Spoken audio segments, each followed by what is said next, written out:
બોટાદ જિલ્લાના ગરડા શહેર સહિત 15 જેટલા ગામોનો જીવાદોરી સમાન રમાઘાટ ડેમ બીજી વખત થયો ઓવરફ્લો। ગરડા શહેરમાં 2 કલાકમાં 2.25 ઇંચ ધોધમાર વરસાદ નોંધાયો। ગરડા શહેર અને તાલુકાના ગ્રામ્ય વિસ્તારોમાં વરસાદ પડતા રમાઘાટ ડેમ છલકાયો। રમાઘાટ ડેમ છલકાતા ગરડા, લાખણકા, અડતાળા, તતાણા, પીપળ સહિતના 15 જેટલા ગામોના ખેડૂતોને મળશે સિંચાઈનો લાભ।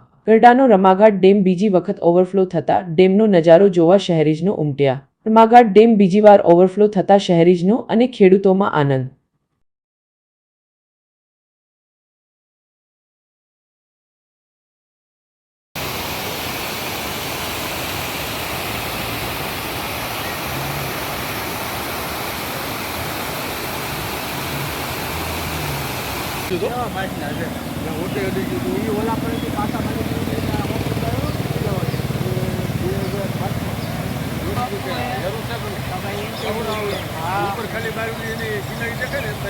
આ ખાડામાં એટલા માટલા છે.